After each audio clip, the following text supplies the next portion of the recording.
I'm recording. All right. Here you are. So, the biggest story in the world is that there are monkeys loose in Mississippi. No. um, I'm sure you guys saw where some monkey. Chris? Do you know what town that was where the monkeys got at? It was just outside of Heidelberg, Mississippi, Heidelberg, Jasper Okay. County. How far away is that from here? It's about 75 miles or so. Okay. Yeah. Yeah, I saw. We were talking about some crazy AI videos that we've seen around it. So I'm gonna play one of these into the camera real quick. Hang on. Yeah, yeah. I can do this. We out here in whatever this supposed to be, Mississippi? Bro, it smelled like boiled ditch water and broken dreams. And half a corn dog. Yeah, thanks, Tammy. Exhibit A, that upside-down truck back there. Humans spilled us everywhere like a bag of croutons, then dipped. Then that, it's your boy, former Tesla. Yeah, that's just one of. Oh man, there's got to be hundreds of those things. And it's real because it's video. You know it's real. Yeah.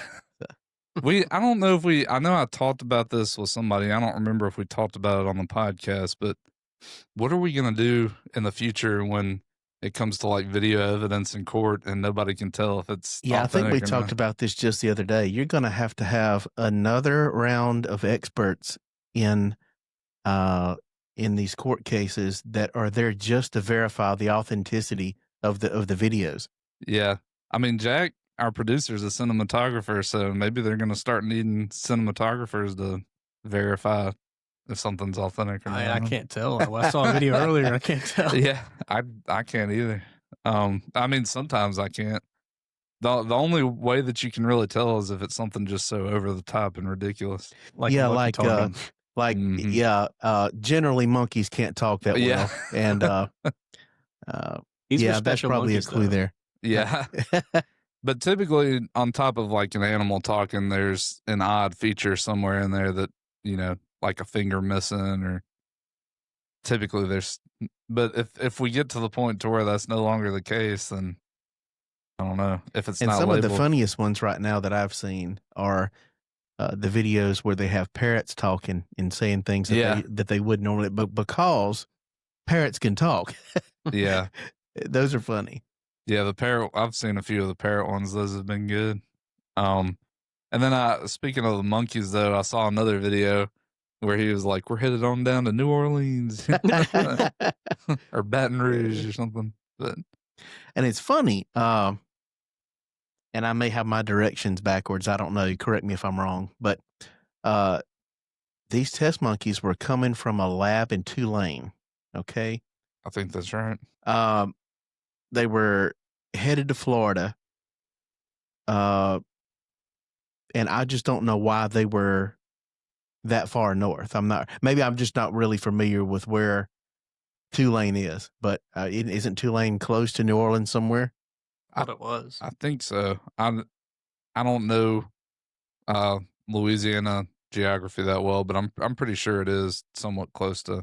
Because I just kind of figure, unless they were headed within an hour, I want to say. Right. I feel like it's within an hour. Unless they were headed to make another stop somewhere, you would think they would be closer to the coast. Because I-10, that goes all the way over there to Florida, so I'm not sure where they were headed. Yeah. But I do know the truck turned over in Jasper County, and they had to have Fish and Wildlife get rid of them. So, yeah, they're. Oh man, I might have to try to find another video too, because there's another one where they interview some like real country Mississippi guy, and he you can barely make out what he's saying. They somehow news reporters always know how to find like some country bumpkin to talk to, and anyway, it's hilarious. But yeah, another thing about these monkeys is supposedly a lot of them have been given, I guess for test purposes, have been given some type of disease. So right. I think that's what people were concerned about. COVID, hepatitis, diseases like this. But. Yeah. So hopefully nobody contracts anything from that. Well, I'm sure by now, I would think by now that they caught them. I don't know. I think they got them all. It's just, it's a movie plot. If you didn't know that it was real, you would think it was fake. But yeah, pretty funny. But anyway, yeah, that tripped me out. Another thing that happened recently is that people have been talking a lot about is I'm sure y'all heard about Turning Point USA going to Ole Miss or the University That's of right. Mississippi. Yeah. Big speech, and they did a good job, had a good turnout. It was a good showing by Mississippi, and except for some of those liberals with questions, boy, they come out of the woodwork, don't they? But yeah, it was good all around. Yeah. Yeah, speaking of people having issues or coming, I mean,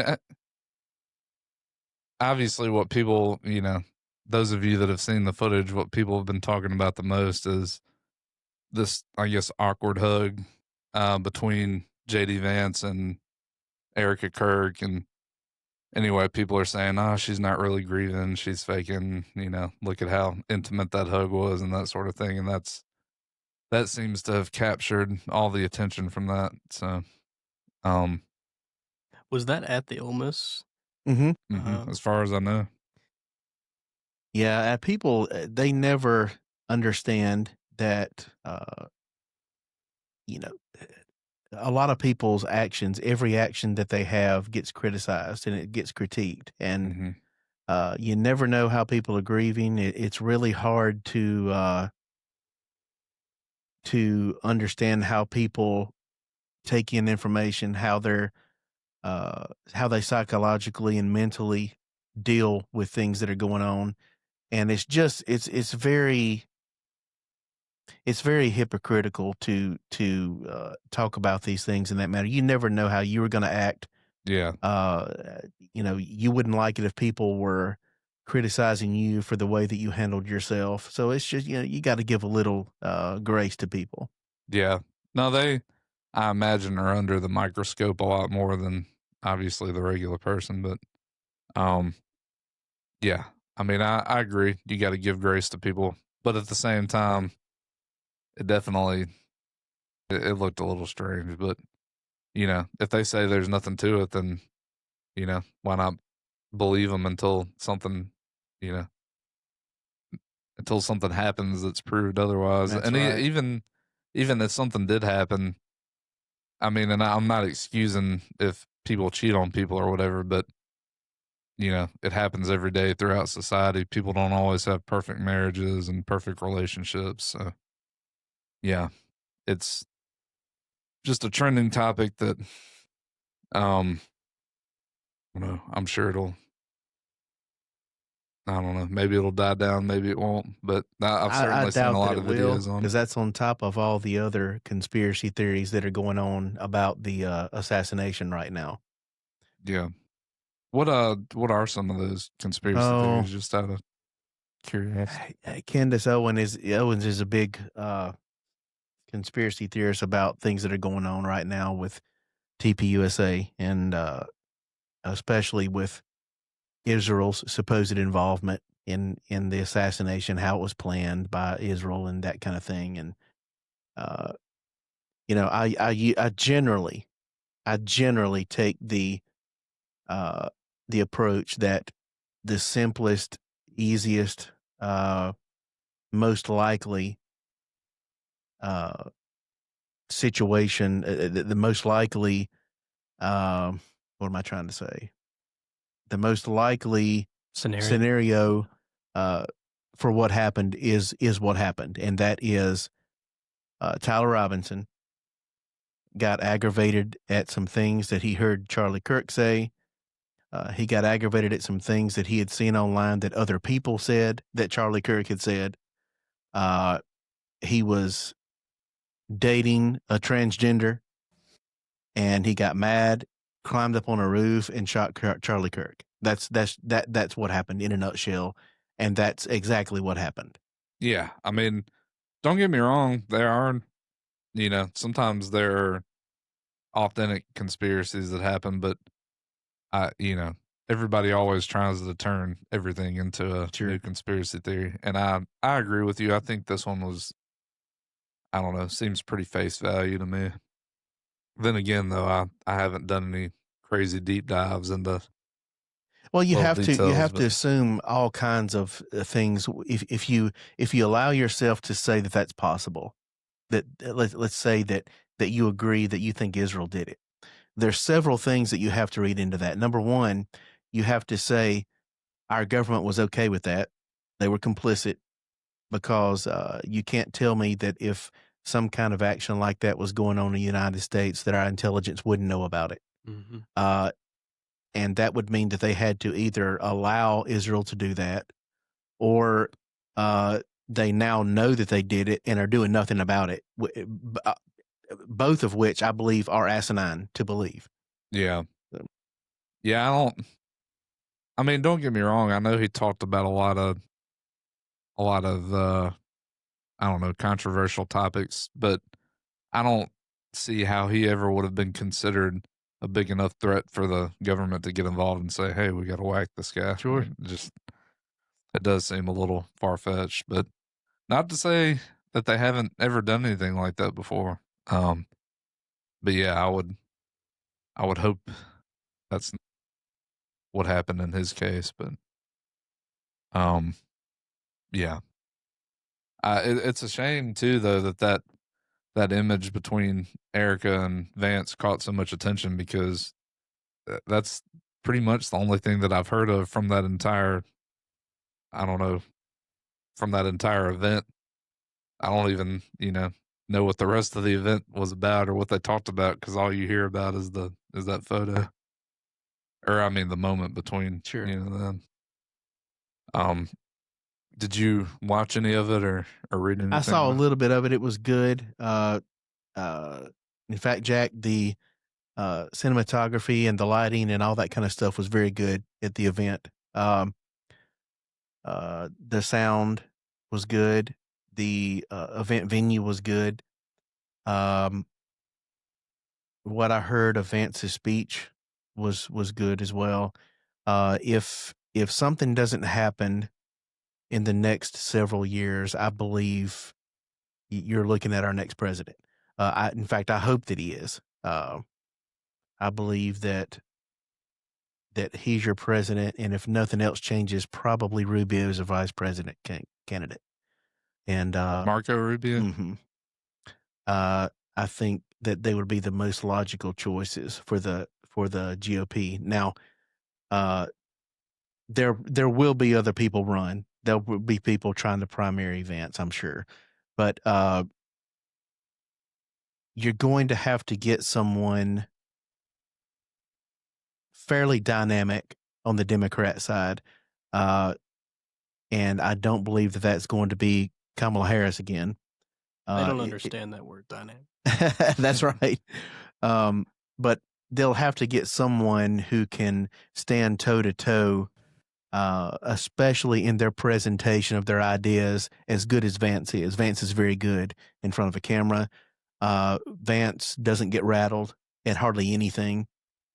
He's a former soldier, so he's or Marine. I'm sorry. I guess I'd have Yeah, to you don't change that. You don't want to mix that those one up. That's right. Yeah. He's former. I can't even say former because they say they're always Marines. Yeah. So he's a Marine, Yeah. and generally, especially people who have been in dire situations like that, it's kind of hard to rattle them. And he kind of has a. He's really ready for any question. He's Mhm. he's a dynamic speaker. He is has a lot of confidence. And honestly, he probably would have done very well this time against Trump had he run for president straight out. Yeah. No, he's definitely got a strong demeanor to him for sure. Seems to, like you said, keep control of himself well, and he speaks well, and all those things are important when you're running for office. Especially when when you have people ask you things that are kind of gotcha questions and they try to rattle you. Someone who can keep a calm demeanor even in the face of accusations and that kind of thing is a talent to not let Yeah. your emotions get a hold of you when you're answering questions like that. Yeah. And I'm sure that there are a whole lot of people out there that very specifically try to get, do that just to get an emotional response out of you and try to make you look bad. You know, politics is a dirty game from what I understand. Or it can be anyway. Um, Speaking of Rubio, which he was in the actual presidential election at one point, wasn't he? Who did he run against? Obama or something? Well, he wasn't the nominee. Now, he ran whenever Trump was running the first time. Was he a vice president? No, he was a senator. Well, yeah, when but I'm he saying, ran, like, but- was he? What did he run? What was he running for? He ran for president. Oh, it was president. Yeah, Yeah, that's right. He ran for president the same year that Cruz did, the same year that Jeb Bush did. It was 2016. Oh, okay. It was a little while back now. Right. I didn't realize it was that far back. Interesting. Yeah, because this is the third election in a row, which is a rare occurrence. This is one of the rare ones, where Trump was the nominee for the third time for president. So, and this is the only time where we've had a president be president, you know, not win the next one, but then win the next one after. Well, he's that, the right? second. He's the second president. Yeah, Okay. I think that was it Grover Cleveland? Maybe Grover Cleveland was the first, but he's the second president to hold office for 2 terms that were non-successive. Oh, okay. Yeah. I didn't realize anybody else had even done that. He's in a rare class. Yeah, he's only the second. Yeah. Out of the 47 presidents we've had now.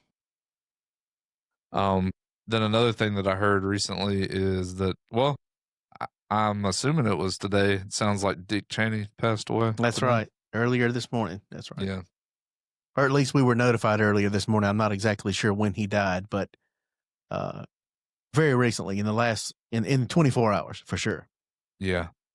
And Dick Cheney served under what, George Bush Jr.? Bush Jr. That's right. Yeah. If those of you, if you don't know who Dick Cheney is, because that was, I mean, September 11th was a little while back now, 2001. So the reason why people still know Dick Cheney's name pretty well is sometimes he's negatively associated with September 11th and so on.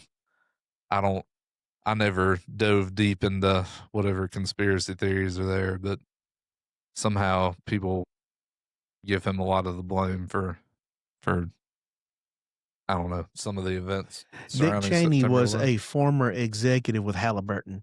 So he's tied in with the oil, big oil, and that kind of thing. And they generally tie him in with some kind of conspiracy about getting oil from Saudi Arabia and that kind of thing. Yeah. I mean, I definitely have heard that theory that we went over there just to get more oil production. So, and I mean, there could be some legitimacy to that, but I don't know. You know, we will never know. Yeah. I'm sure we had multiple motives for going over there, and that could have been one of them, but I hope that at least some of our motives were in the right place. And then you know, speaking of conspiracies, you have a lot of people that claim that September 11th was an inside job, and so who knows what's true and what's not. I certainly hope it wasn't, but well, I'll tell you this: the more and more that I see reports and look into the collapse of those buildings, it is strange to me that that buildings that were built to those rigid of standards would just collapse that way. I'm not an engineer, and I'm definitely not a structural engineer, but I've seen some interviewed that said there was no way that could happen without some help. Yeah, I was gonna say you would think like a foundation or a base, like you would have to do something to that, and not that a plane coming through wouldn't do some damage, but I don't know. It does seem odd that, because I mean the planes crashed at a pretty high point from what I remember, or I don't remember them I know nothing was anywhere near the bottom of the tower or near the base. So. It's like the I think it was the 90-something floor, but several of them say that the only way that a structure can collapse on itself like that is by controlled demolition. Yeah. Yeah. And I mean, I'm sure each floor or each level does have some amount of structural support beams and whatever, but yeah, And I'm not. one of the buildings that collapsed that way was Building 7, and it wasn't even struck by a plane. It just had some debris fall onto it and catch it on fire, and it collapsed the same way that the others did, which again is it's strange to say the least. Yeah, yeah. Yeah, maybe that's another thing we'll never know. Trying to think of what other news stories I might have to. Well, I showed you a story yesterday where the on the subject of free speech, we live in a nation where we supposedly have free speech, but the Canadian Prime Minister said yesterday, or said this week, was quoted as saying that he wanted it to be illegal to speak out in public Bible verses that mentioned homosexuality being wrong. Yeah. Christianity now has gotten to the point to where just about no matter what the situation is, it automatically gets thrown in with white nationalism and That's white right. supremacy, and which to me is crazy. But I mean, now don't get me wrong, you do have some, like, I'm sure you know who Nick Fuentes is. Mhm. He's been another popular topic recently, and I don't know the man that well, but I know that there are, and I'm not saying he's one of them. I know that there are some right wing folks out there that probably do sound a little bit nationalist or supremacist or whatever, but I think for most of them, that's an exaggeration. Um, but yeah, do you know anything about Fuentes? I know Tucker Carlson interviewed him not Right. too long Now, ago. there are some things that he says that I disagree with. Of course, that's with anybody. But he does say some things that are controversial and maybe make you raise an eyebrow. He's in fact, he said on Tucker's show that he's a fan of Joseph Stalin. Okay, And that's an odd one. I'm not.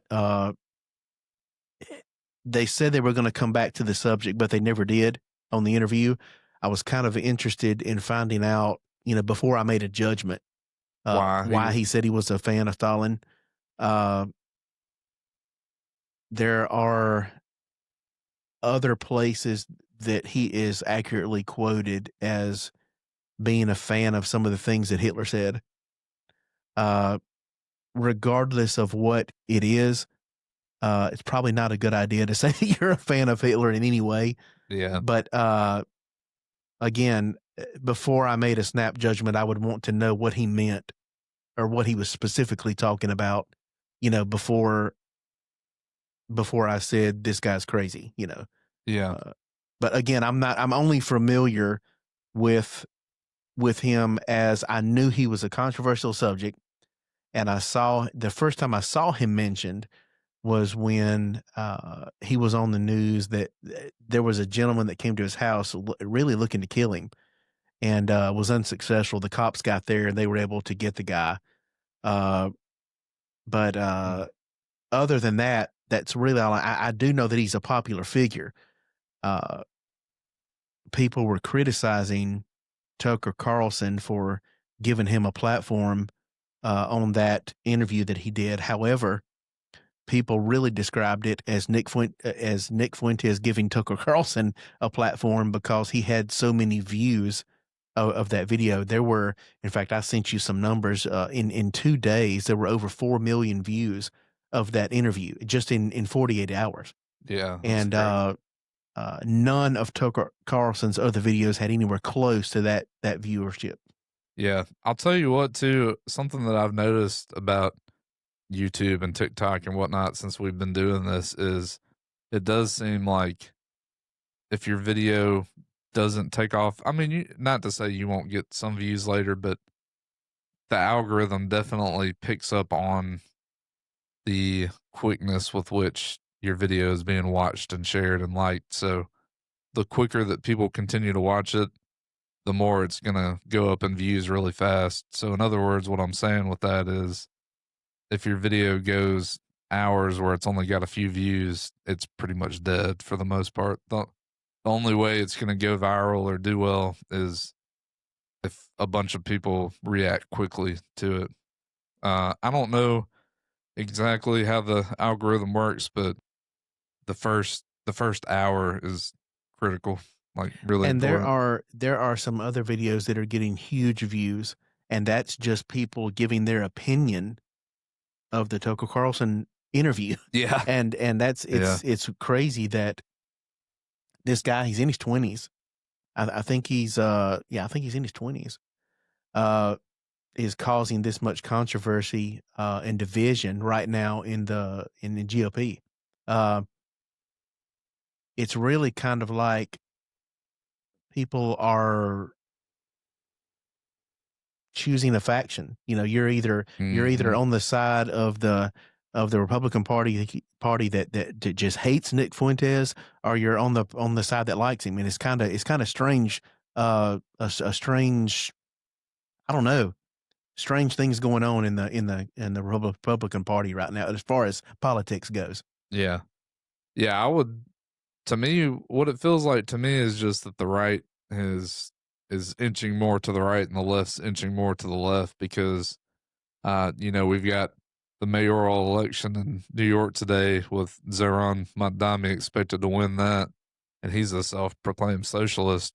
And regardless of how you view it, he is a devout Muslim, Yeah, and he's a socialist. Now, if there are any of those cities that you think would do that, it would either be New somewhere in York, California California, or or New York. Washington, That's or right. Oregon.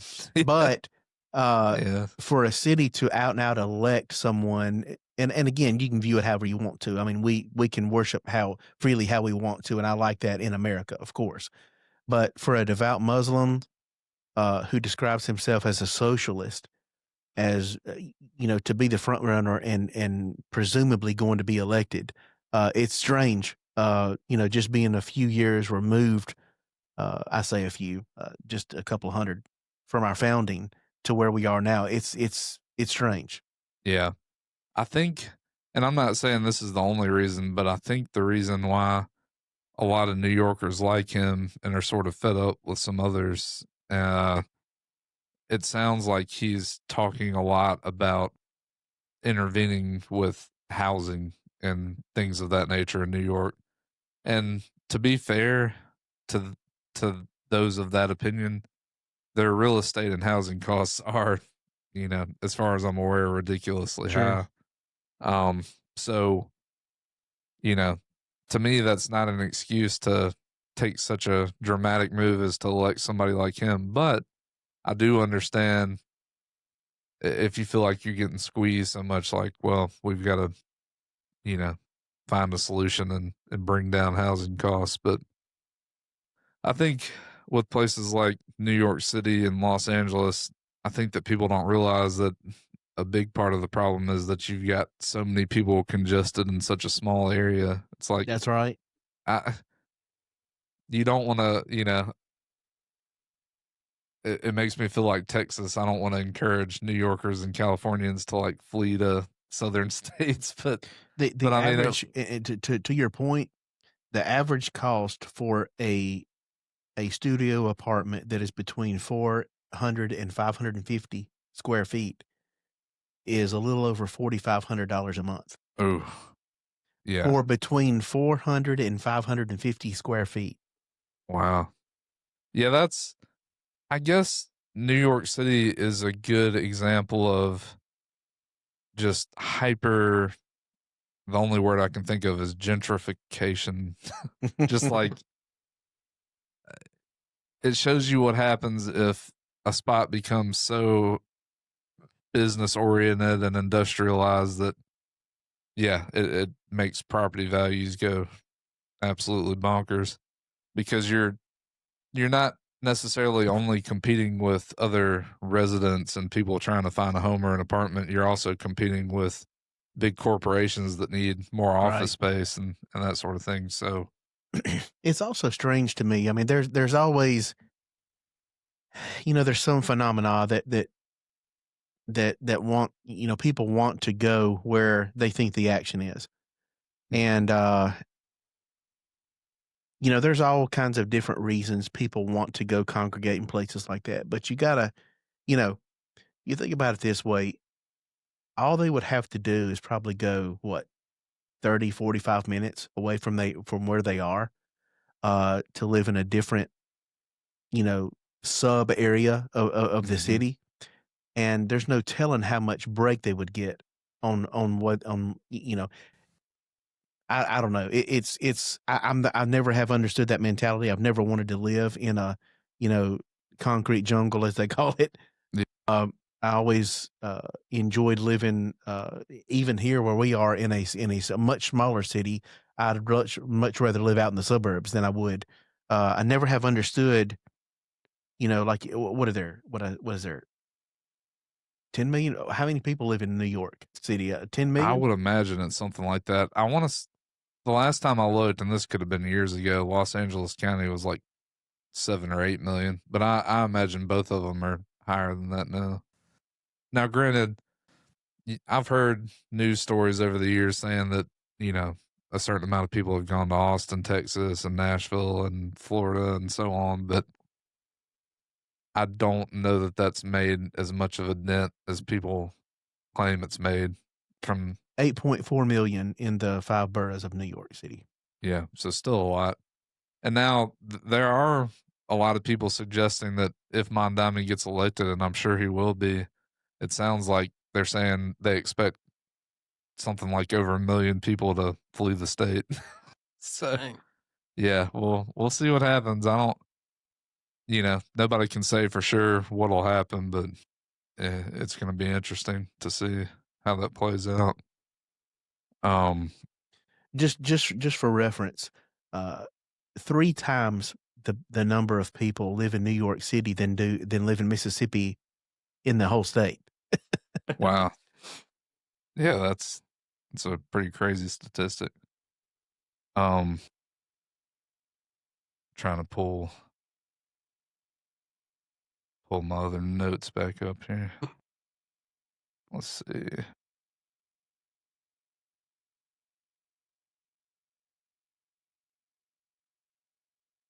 Um,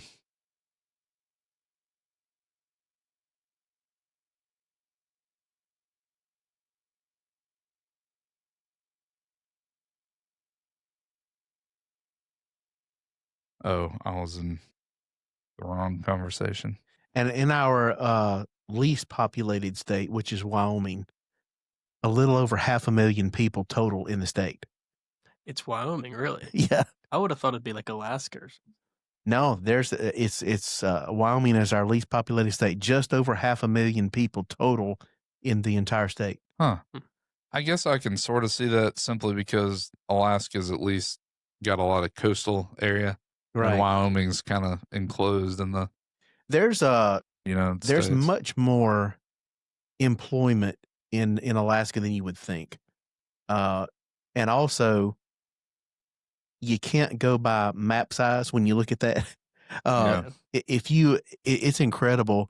The size of Alaska is almost half of the size of continental United States. That's how big Alaska is, land mass wise. It's incredibly large. Yep. You know what else is incredibly large is that like and subscribe button. Make sure you hit no, That's but right. if you enjoy the content, please take a minute to hit like and subscribe, and that helps us out a lot. And also, one thing, if you're not aware, that we use to help us with the podcast is a software platform called Riverside. Riverside allows you to do a lot of cool things, sound edits. They have something called Magic Audio, right, Jack, that cleans up a lot of the audio issues that you have in the background or the back end of production. So if you're an aspiring content creator, YouTuber, give Riverside a look, and we'll put a link either in the description or in the comments somewhere. But yeah, Jack, what else do you like about Riverside? It makes it really easy to consolidate everything into one clip, I guess. Yeah. Where other like editing softwares, you really have to like go in there and like plug everything in. This kind of just lets you have it. It's a and you can also, if you want to, that's not the way that we do this, but if you want to like have like a camera on your monitor, it can go straight into Riverside and it just records everything And doesn't seamlessly. it also gives us chapter, or like it breaks things into chapters, so it helps us with that. And it automatically generates some short clips for you, which is helpful on trying to find little 60-second or less clips that have the potential to be viral. So it's got a lot of useful features. Yeah, and you can use Um, the AI like assistant to help you get it to write like a description for your videos and everything and hashtags that will be yeah. And you can actually cut out, like if you have a gap like we did a minute ago where things kind of go quiet for a minute, you can cut out the gaps, where there's silence. And there's even like a filler word option where you can get rid of uhs and ums, which sometimes you'll hear me probably use too many but anyway, back to what we were talking about. um yeah, Wyoming, uh state I've never been to. I'd like to go there at some point. I'd like to see Alaska too. um but I guess to jump over to finance and economic topics, I asked Chris and Jack to check out this book called Rich Dad Poor Dad, which is written by an author named Robert Kiyosaki. Uh, I know, Chris, you said you got through it, but Jack, did you? No, it's okay. I know you're busy, so.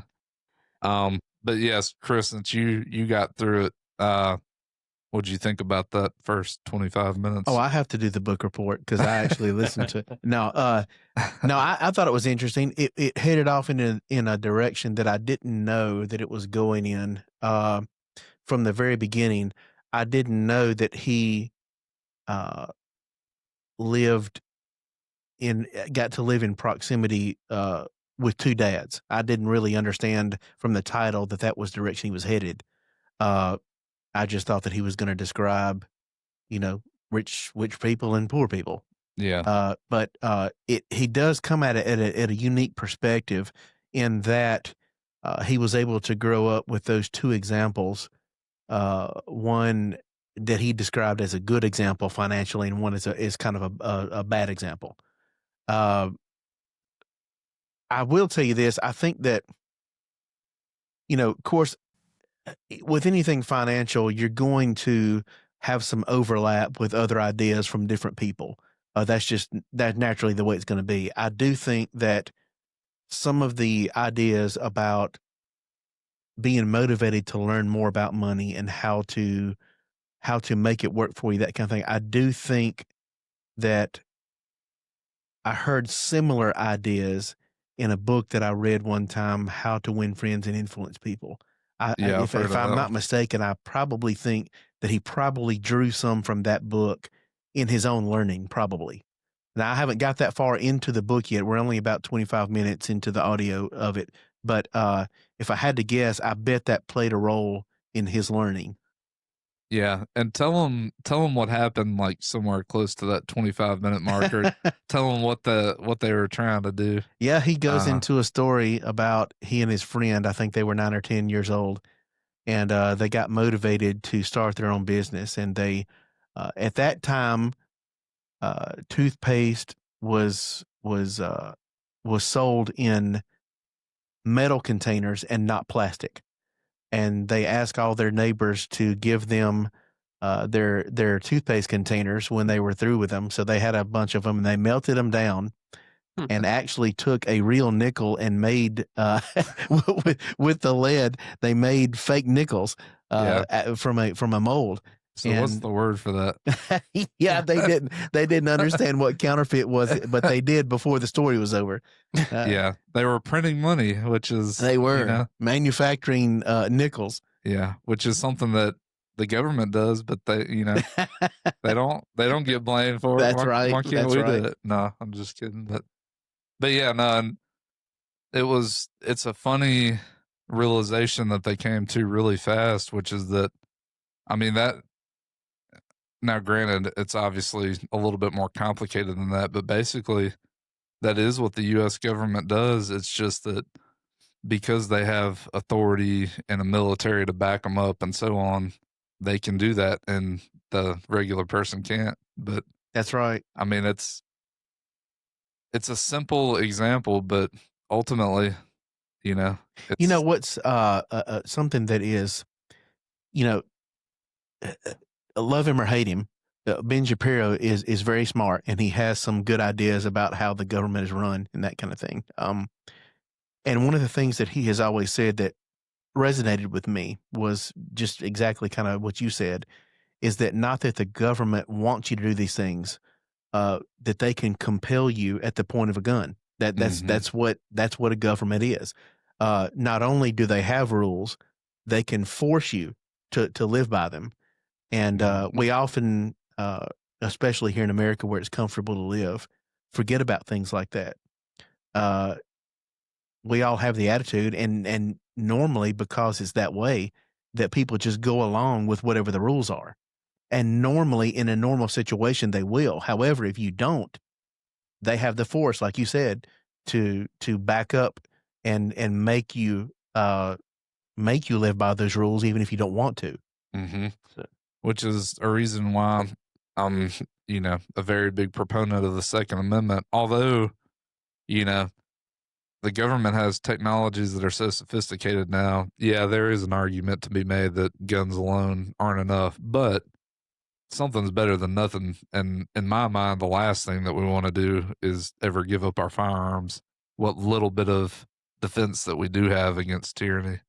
Um, and I mean, of course, sportsmen that target you and hunting and so on. Although, to me, the main and real reason why we have the Second Amendment is to try to prevent tyranny. that's right. But it was hundreds of years ago, and now we have nuclear weapons and drones. And I remember not too long ago, Biden, somebody said something to Biden about tampering with the Second Amendment, and he said something like, "Well, if you want to take on the government, I think you need, a nuclear weapon." And I was like, man, I was shocked that he, I don't know, just came out and said that like he did. But um, I want to say that was towards maybe the back end of his last term. Well, that tells you several things. One of which, if he said it that way, means that even though it may take something extreme, he was basically saying that the government didn't have any qualms about using one on its own people. Yeah. Well, he was, If you make that argument, that's what you're saying. yeah. You And know, basically, what he was saying too was, well, if you want to stop the powerful bully, you got to be a more powerful bully. Is right? ultimately what he was saying. Which I mean, that is a valid point, but I just remember hearing him say that, and I almost like shook my head, like I can't believe he said that on on like a live TV interview. But Right.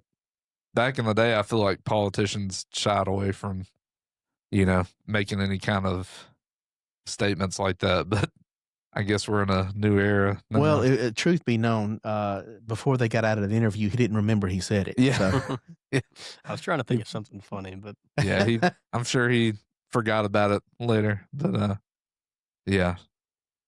Um, and I mean, I don't know. Don't get me wrong. I do like, and I think the majority of the nation, as we've seen with Trump getting reelected, I think people do like to see honesty, but I guess there is still always examples of, I don't know, too much honesty. Maybe, well, maybe not too much honesty, but oversharing. Maybe is that's what. right. Um, but anyway, yeah, I thought that was pretty wild. Um, but yeah, the reason I bring up that part in Rich Dad Poor Dad about counterfeiting is because I want to encourage you. No, I'm just kidding. No, it's just a good illustration for helping you understand a little bit more about how not only the economy works, but also how our monetary and currency system works. Um, and the more that you look at that and study that, it also gives you a better understanding of what we call fiat currency, like the dollar, the euro, uh, and other nations' fiat currencies, which are ultimately a piece of paper. But somehow the system's still going. We still view that piece of paper as having value, because it's backed by the authority of the country, basically.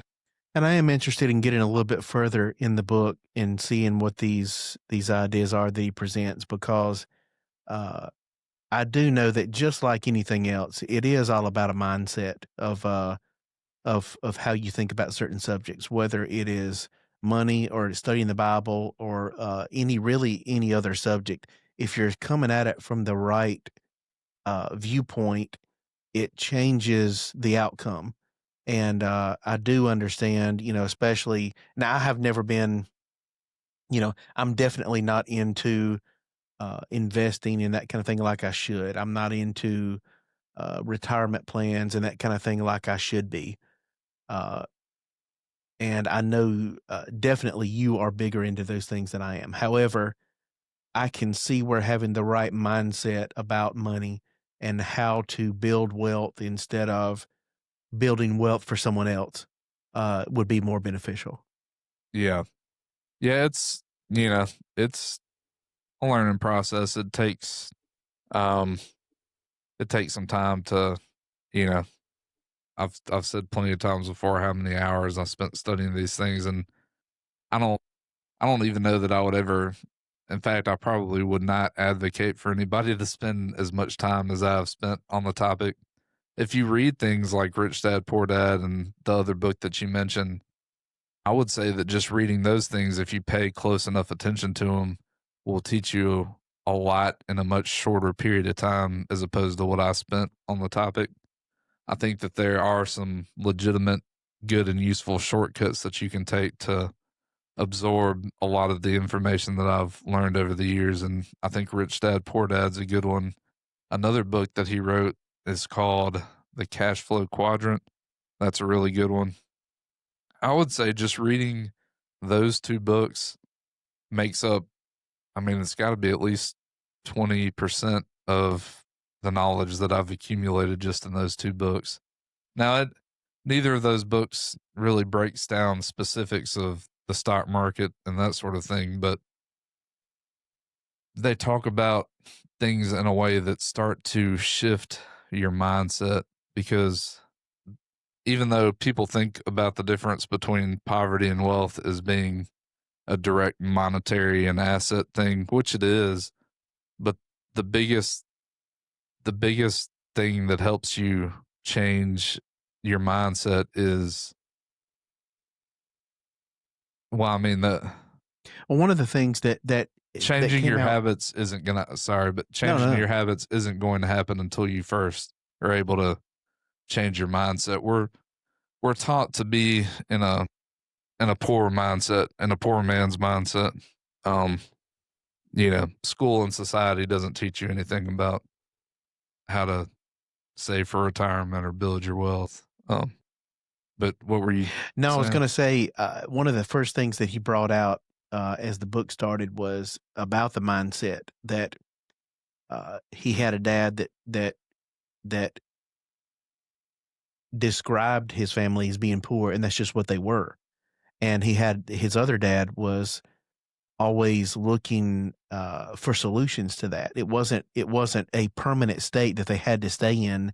He was looking for ways to get out, and that's one of the things that he brought out as one of the first points in the book was that uh, the person who has the mindset, this is just what we are, will always be there, Mhm. and that you didn't change your situation without getting a mindset of looking for a solution.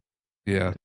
To me, another one of the funniest examples of it is that old saying of, and I'm sure y'all have heard this before, that money doesn't grow on trees, but actually it does. Because I mean, paper fiat money is made from trees, paper products, are made from trees, toilet paper, so So it's the reason mindset is so important is because if you have that mindset of the poor dad in the book, of, money doesn't grow on trees and so on, you're only going to see your little limited window of opportunity, which is your career, your job. And I believe and I don't know the extent of like, I want to say the poor dad was his biological dad who was a teacher, and the rich dad was his buddy's dad who I think started off owning a sugar plantation in Hmm. Hawaii. So I don't know how true this is or if this is like a story he made up, but the illustrations are good regardless of whether it's 100% authentic or not. Um, Well, he talks about, again, some of the first things that I've heard in the book.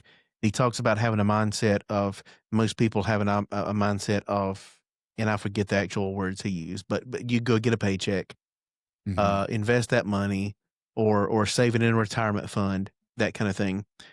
And the other people are talking about how I can grow the business, have people work for me, that kind of thing. And I think for the average person, having a business to where you have to have employees is so far out of the realm of possibility that that's the reason it's not thought of. You can't that most people can't imagine having a business big enough to where you have to have employees, Yeah. you know? Yeah. It definitely, it's one thing to start your own little business or LLC and not have any employees and then make the jump to where you've got two and then you've got four and then you've got 20 and so on and so forth. I imagine it starts to get a little tricky. I'm definitely not to that point, but it's got to be a little odd when you first reach that threshold where you're like, oh, we got to hire 20 people now, or now we need 30 people. I imagine that's when things start to get a little more difficult. Uh, and you know, that's why now everybody's trying to kill all the jobs and go to AI because they don't want to pay folks. Well, just imagine, you mentioned 25 or 30 people. If you had a business to where you had 25 or 30 people working for you, it's generating some pretty good revenue. Yeah. Yeah, it would to afford 30 plus American folks. I mean, if you're talking about average salary being, I don't know, 40,000, 50,000, 60,000. I mean, multiply that by 30 and there you go, And that's just to pay that's the revenue you to would need break just to even. pay your Yeah. employees. Yeah, that's Yeah. that's your overhead and or break even amount. Well, really, that's not break even because you're also going to have the building or whatever building utilities, all these other additional overhead costs. So Taxes. yeah, taxes. Um, which is why there's this metric. I don't remember if I've mentioned this before, but there's this metric called EBITDA, which is earnings before interest, taxes, depreciation, and amortization. And the reason that's such a popular term in the corporate world and finance world is because that's how a lot of people measure the health of the company by taking out because the government's, even though people can lobby and try to find ways to get politicians to do what they want them to do, it's a good idea as a business to have a look at your profitability without the influence of taxes and interest and things that are out of your realm of control, Sure. basically. And that's Um, one of the things that I think that people don't take a look at and understand, especially your average employee who thinks that the owner is just rolling in it, sleeping in beds of money every night, yeah, and they don't really understand. Just like we were talking about that scenario of having 25 to 30 employees, uh, that business has to be generating a ton of money before the owner can take a paycheck himself. yeah, That's a yeah. lot of money that you're having to give out before you Mhm. can take home a check yourself. Yeah, sometimes owners are spending years going deeper into debt and paying everybody and not paying themselves. And I mean, don't get me wrong, I'm not going to excuse billionaires that are being super unfair to their employees. You should definitely uh pay people fairly. And you know, speaking of which, and not to pick on Elon Musk here, but I saw not too long ago where he was trying to get like a $1 trillion pay package from from Tesla. I want to say I saw a news story where they turned it down. So it'll be interesting to see. He claims that if his $1 trillion pay package wasn't approved, that he would leave the company or something. So, or I don't know if it was leave the company entirely or step down as, you know, CEO. But He's so petty, dude. yeah, I mean, he's an interesting guy. I've seen him on Rogan a few times, and he has a lot of interesting things to talk about. But he definitely is. I don't know. He's I got don't a know what's fair in that situation. I'm not a financial guru. I don't know what's fair in that situation. However, I do know he's made a lot of people wealthy. yeah. He has made a lot of people wealthy for sure. Um. Oh, and not just a. People are always talking about Musk. Another thing that I read too is that it sounds like Sam Altman, I think that's his name, Open AI CEO. Okay. Anyway, it sounds like they're about to try to take that public, and that's going to be supposedly $1 trillion Wow. valuation, which Hmm. to right when you go public to already have a $1 trillion valuation is I'm not sure that any other company has ever done that before. So that tells you that, what people think about the possibilities of that company are that they just immediately, well, I mean, not immediately, but let's see what I was when about to ask you, OpenAI was founded, do you have any uh idea of what a 2015. price of a share would be if it's going to be offered? See, the reason I have to say no on that is because it depends on how many shares are going to be out in the market, which I think is the term for that is float, the percentage of shares that are on float. But anyway, um, I don't know. The reason that depends on the number of shares is the way it works is whenever you see the share price publicly listed, you divide that by the amount of shares that there are. And if any of you are asking, like, well, where do I find that information? In the United States, it may be different where you are, but in the United States, you can use platforms like Yahoo Finance. Um, you could, let's say you're on the computer or you're on Google, you could type in, once it goes public, you can't do this yet, but open AI stock or whatever the ticker symbol is. And then you should see some links in whatever search engine that you're using, and there should be one for Yahoo Finance, and you can click on that, and then there's going to be some tabs at the top that'll probably say something like details, summary, and so on. Well, let me actually pull it up on my phone. That way, we'll have a good example of what I'm talking about here. Um, it's easier to explain when I can look at it myself too. Chat GPT has a huge market share compared to everybody else, and I'm not. It's strange to me a little bit. Like Grok supposedly right now has the best engineered AI as far as speed goes, that kind of thing. But it says here the market share for them is like 1.2%. And or Chat GPT Open AI has like 48.4%. Jeez, so almost half. Yeah. I'm actually surprised it's not more than that. I wonder who has the other half. Now this is a report from Grok that I'm using. Oh, So, okay. Yeah. So it might be a little bit biased. well, I mean, second place. Let's see here. What am I seeing here?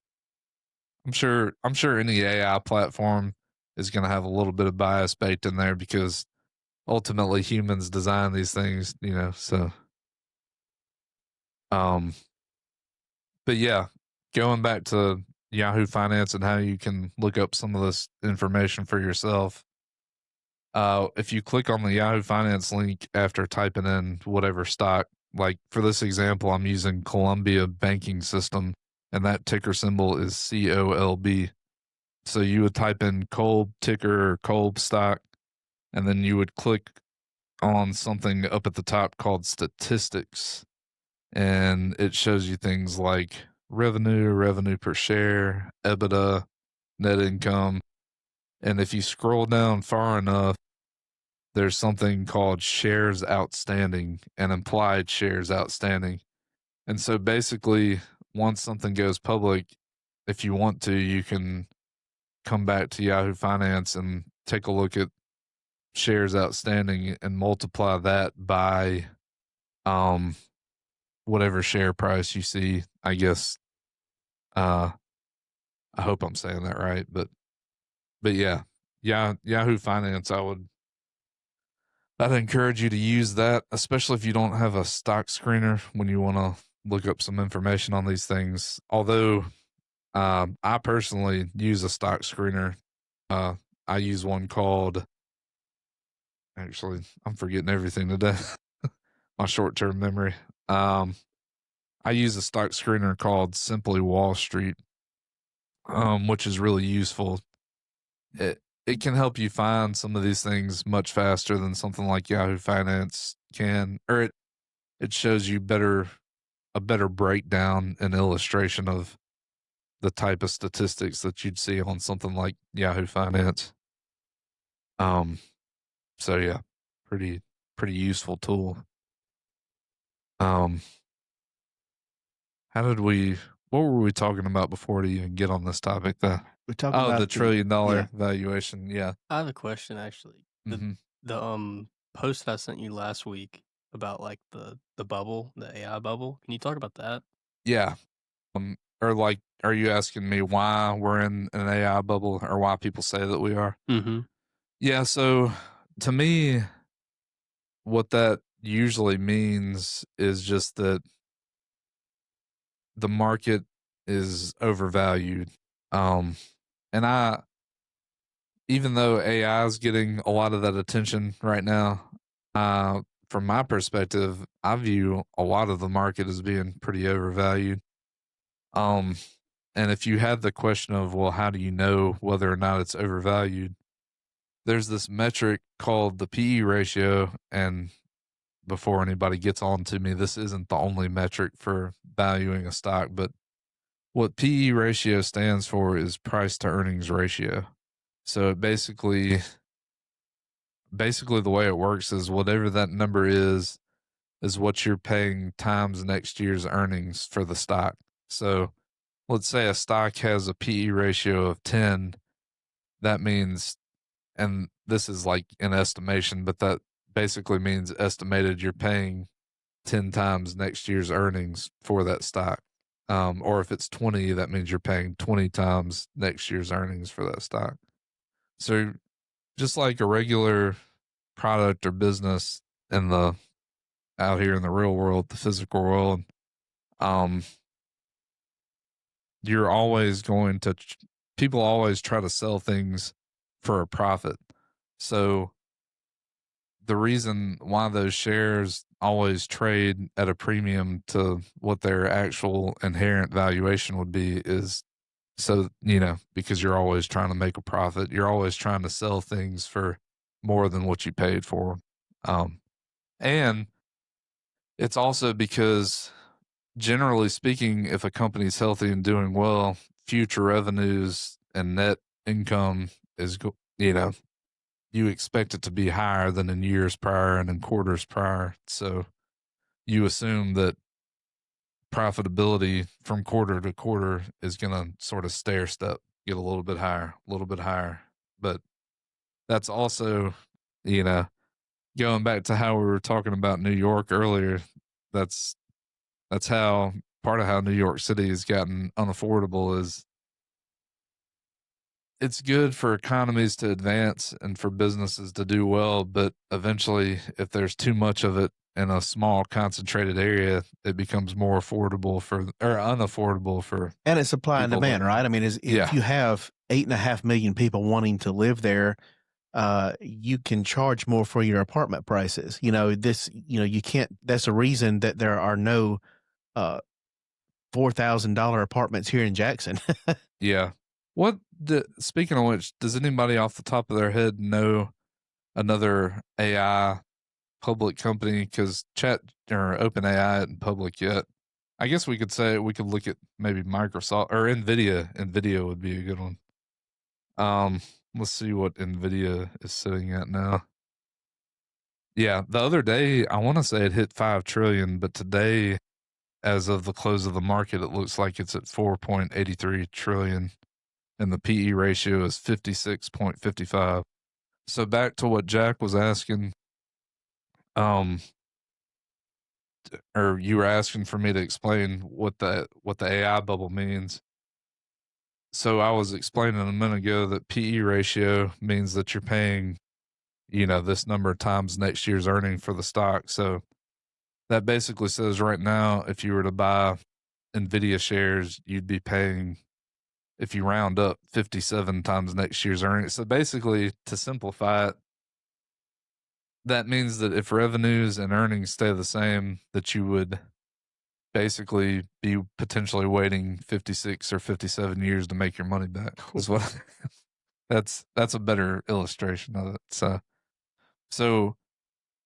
if revenue, like if they didn't start making more money or earning more net income and you bought shares of Nvidia right now, it would potentially take you 57 years to make your money back. So Wow. some of us might not be alive, including me. I mean, I'm 36, so hopefully we all live long lives, but that's a long time to wait to hope you're going to make your money back, in my opinion, anyway. I'm gonna hold Um, off on that for right now. yeah, but fortunately, there's the great thing about a free economy, or what we say is a free economy. It's pretty free. You would make more money by going and getting turtle wax and washing cars. Yeah, yeah. But even though that particular stock is expensive and has gone up a lot, the great thing about a free market society is there's always new companies, uh, you know, having an IPO. Another thing that we probably haven't talked about on the podcast. If you don't know what that is, that's initial public offering. So whenever OpenAI finally does go public, they'll have what's called an IPO, which is, you know, they'll probably wave and smile for the cameras at the New York Stock Exchange or whatever, and that's when shares will begin trading publicly for that company. And the reason those IPOs are a big deal is not only because now people can publicly trade the stock, but it also, in many cases, allows the original owners to sell some of their shares. So back in the day, you even had some people that would completely sell all the way out of the company. And so people would buy and then the share price would plummet. And so I'm sure there's been people that have gotten in trouble for that over the years. But yeah, it gives the original owners a chance to offload and sell some of their position in the company. Hopefully they don't go and sell everything, because that should be a warning to potential investors of, hey, if this is such a good company, why are they selling all their shares? But it does at least give them an opportunity to cash in on some of the profits they've made from the company pre-IPO, um, which traditionally only accredited investors have been able to participate in investing in things pre-IPO. I think that's starting to change a little bit with things like Start Engine and some of these other platforms that enable you to invest in things pre-IPO. But In 2012, whenever Facebook was launched publicly, the prices were between $28 and $35 a share. is that And Nvidia? Wait, no, what company? Facebook. Facebook. Facebook. Got you. Meta today per share is $628. Yeah, and that's see the this is super hard to explain to people, so I'm gonna try. But I don't know why this is so hard to explain. But the share price can be a little deceptive sometimes. What did you say, 628? Mm-hmm. Let me look this one up on my phone to show Their you. market cap is 1.581 trillion. Yeah. The market cap is the real number that people should pay more attention to. That's what tells you what people are valuing it at, and that PE ratio number of 27. But so 627 per share. If we do like I was talking about and go to Yahoo Finance, we can see, and then I'm going to go over to the statistics tab. I'm trying to see how many shares are outstanding. Let's see, where is it?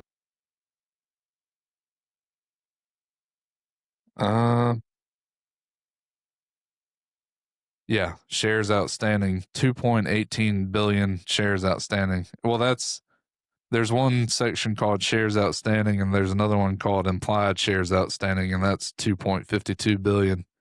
So, in other words, multiplying either 2.18 or 2.52 billion by that 627 price per share should give you something close to that $1.58 trillion market cap valuation, if that makes any sense. I know. What did you say PE ratio was again? That's what you're looking for? Yeah, market cap and PE ratio are two really important ones. So PE ratio for Meta is 27.79.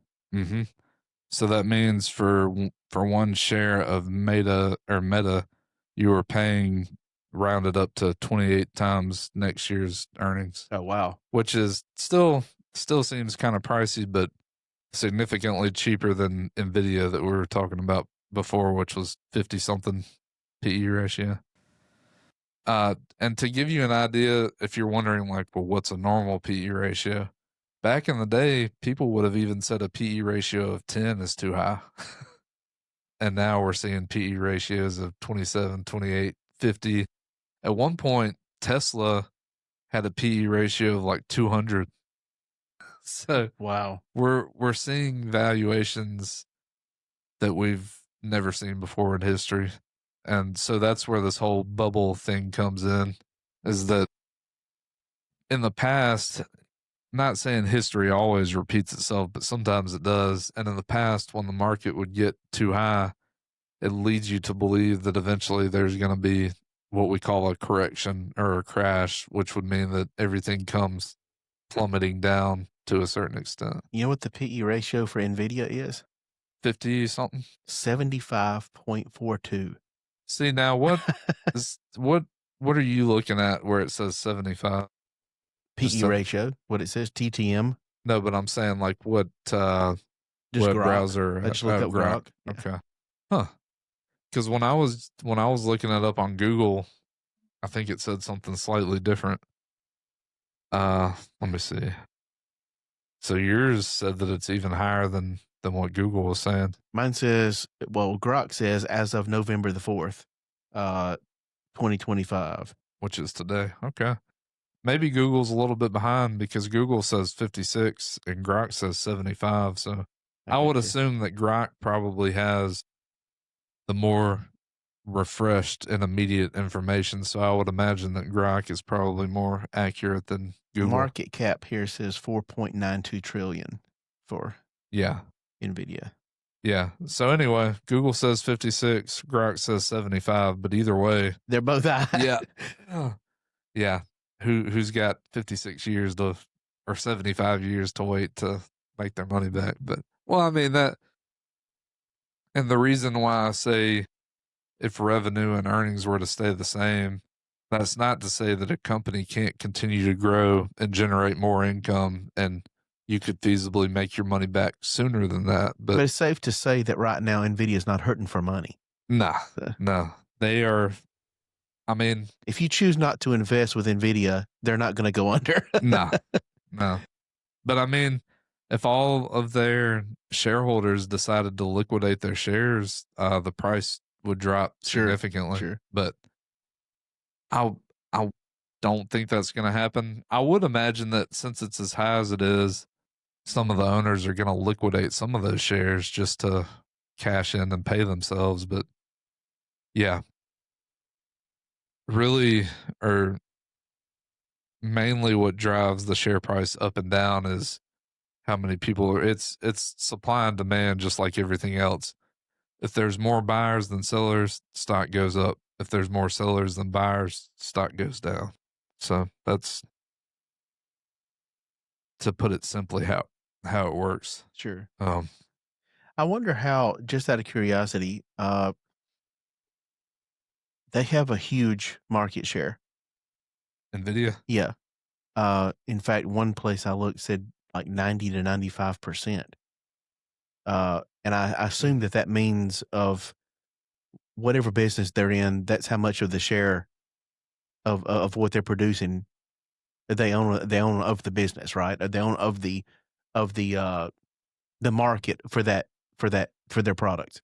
Yeah, Nvidia, they're such a massive size company now that I'm sure they do way more than this. But to me, their main business has always been something we call GPUs and chips. Mhm. But very specifically, GPUs are, I think it stands for graphics processing unit. Mhm.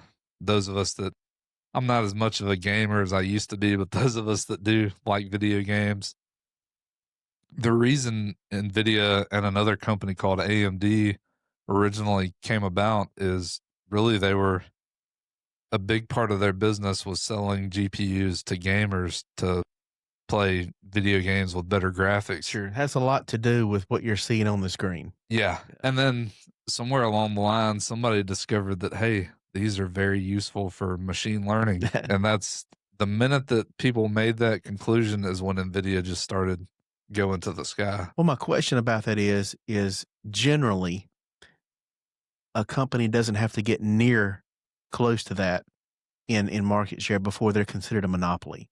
Yeah. Like how, if you're talking about Apple being a monopoly, why not Nvidia?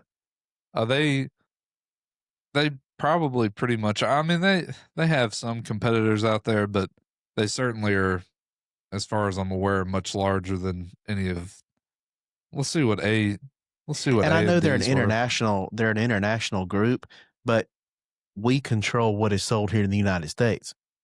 Um, I would be very surprised if there wasn't a push to do to them, at least here in America, what was done to TikTok. Yeah. You mean like try to get them to sell a certain portion of the business? Right. Honestly, I hate to say this because I don't want this to become a norm, but that is part of the government's responsibility, is to make the determination as to, okay, these guys are too big now. But everybody tends to shy away from it because, I mean, not only do they have a huge portion of the market, they're the most profitable yeah, company in the world, right? uh-huh. But the other, it's it's really difficult to make the proper assessment now because, like you said, yeah, there's some danger of some of these folks continuing to monopolize even more. But another thing that you have to think about too when you're making your judgment call is, well, do we let it continue to grow and potentially cause monopoly issues, or do we split it up and risk the company, I don't know, becoming less valuable and less competitive on an Also, international stage? what is to keep a company from, like, say, let's say OpenAI makes a deal with NVIDIA that they're only going to make GPUs for them. Yeah, that What would, happens then? I mean, no, that's a good question. And yeah, it, a lot of sketchy things could potentially happen from any one company having too much power. Um, but the other problem, what I was trying to say a minute ago, is that now that we have such big rivalries with like China and Russia and some of these other big nations, it's difficult to know. It's difficult to know the point at which you should potentially break up or force a sell of part of a company, because once you do that, you're potentially weakening that company and the wealth that it's generating in tax revenue for the nation, um, because you're competing with the likes of China and you know, in Russia. So what I'm trying to say is if they're not forcing their companies to sell a portion of the business and we are, then it potentially weakens us. Uh, does that make any sense? Sure, sure. It's having availability of their product. Sure. Yeah. But at the same time, there does come a point where a decision does need to be made on how to prevent too much power being concentrated into the Well, I hands of too suppose few. that in the tech industry, it's just like anywhere else. America's probably the largest consumer of those products anyway. Yeah. That's the reason that we've been able to make a deal like with TikTok, for instance. We're only one country, but we're by far the largest consumer uh, of TikTok, probably of those GPUs as well. Yeah. I would imagine we're probably the top consumer. But now, you know, a lot of nations have gone from, I don't know, what do you call them, developing nations to first world. I would say most part of the reason why Nvidia has such a rich valuation now is because more and more people in different countries have nearly as much access as we do to these products. Um, and as more people continue to gain more access to being able to purchase these products, the better it's going to be for the company. And yeah, so that $5 trillion valuation, to me, that would suggest that they have a pretty good international market of people wanting to buy these GPUs. But yeah, I would imagine that the majority of purchases are still in the United States. And I think another thing driving all of that growth with Nvidia, I could be wrong about this. I haven't been listening to the earnings calls, but I think there's a lot of demand by other big businesses for their data centers and cloud infrastructure and so on. And their machine learning and there's all this demand for the GPUs. And if you're building multi-billion-dollar data centers, I imagine that you're going to need quite a few of those GPUs to run things. And the same can be said for electrical infrastructure, wiring, and so a lot of the companies that make these sort of things have gone up a lot in value because people are assuming that data center demand is going to result in a lot more profits for the company.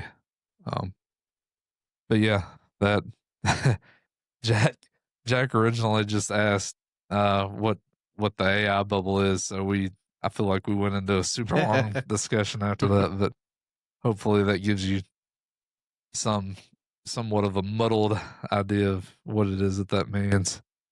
Some of these things can be difficult to break all the way down because the economy and the stock market can be a pretty complicated subject. But it's not.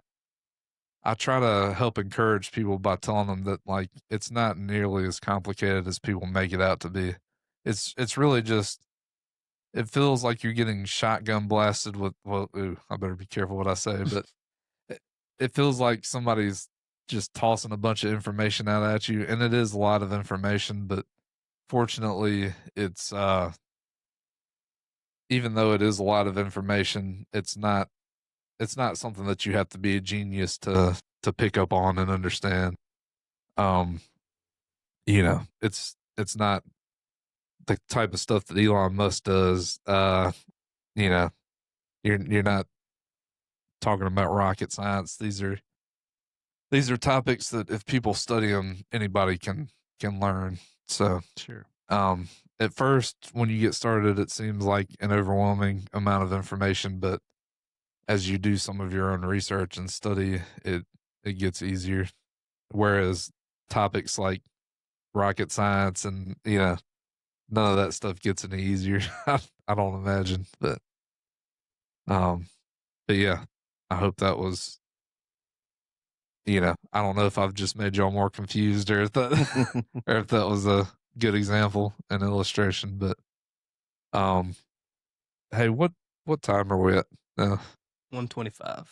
125. I probably need to get going. I got you. All right. Well, I guess we'll wrap it up here. And what was this number? 31, 32? 32. All right. So we're at number 32. Only 500 more to go. No, I'm just kidding. You That's want to right. tell us about the guests we're having coming up? Oh, yeah. So next week, we are going to have, I believe we're going to have a nurse practitioner on. We're probably going to talk some about big pharma. So that ought to be a good one. And then the week after that, I believe we are having the owner of a dog training business come on and talk to us a little bit about that. So that'll be fun. And I think she's going to bring a trainer and a dog with her. So we might be able to actually film the dog taking some commands and doing some of the commands. But, Hmm. and if you're asking why in the world on a finance podcast are they bringing a dog trainer? You know, we're always talking about very specific businesses and stocks and so on. And I just want to remind people that there are a lot of unorthodox businesses that people don't think about that can still uh, produce well for you and do well for you. And I don't know how well she's doing from that business, but I imagine that that's one of those businesses that does pretty well that people just don't think about a lot. But I'm sure there's a lot of demand for people wanting to train their, whether it's a pet dog or a service dog or K9 unit for police. I imagine that that's a pretty good business. Um, but yeah, so that's what we've got going on for the next couple of weeks. Hopefully, if our guests show up, which I think they will. So, but yeah, that's anybody else got anything? I think that's it. Enjoyed it. Yep, me too. All right. Well, hopefully see y'all back next week. Amen. Same bat time, same bat channel.